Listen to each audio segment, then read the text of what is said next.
Hi guys, how are you? అందరూ బాగున్నారా? ఎలా ఉన్నారు?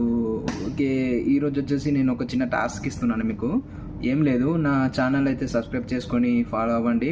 ఆ, అయితే ఎవరైతే ఫాలో అవుతారో దాన్ని స్క్రీన్ షాట్ చేసుకోండి, అలాగే షేర్ చేయండి. నా నా ఇప్పుడు నేను పంపుతున్న ఈ వీడియోని మీ వాట్సాప్ గ్రూపుల్లో ఎఫ్బీలో షేర్ చేసి ఆ షేర్ చేసిన స్క్రీన్ షాట్లు ఉంటాయి కదా, అవి నాకైతే నేను కింద ఒక నా నంబర్ పెడతాను. దానికి అయితే ఎవరైతే ఎక్కువ యాడ్ చేస్తారో వాళ్ళకు 100 నుండి 500 వరకు వాళ్ళు షేర్ చేసే దాన్ని బట్టి నేను వాళ్ళకు మనీ ఖచ్చితంగా నేను గిఫ్ట్గా పంపిస్తాను. పంపించిన తర్వాత వాళ్ళ వీడియో కూడా నేను తీసుకొని మళ్ళీ అప్లోడ్ చేయడం జరుగుతుంది. చాలా 100% జెన్యూను. నేను జెన్యూన్గా చెప్తున్నాను. నాకు సబ్స్క్రైబర్స్ కావాలి, అందుకోసం నేను చేస్తున్నాను తప్ప నాకు ఇలాంటి ఏం లేదు. నేను డైరెక్ట్గా చెప్తున్నాను, నాకు కావాలి, సబ్స్క్రైబర్స్ కావాలి కాబట్టి నేను చేస్తున్నాను. సో ఎవరైతే అందులో మీకు కూడా మీరు చేయండి బాయ్,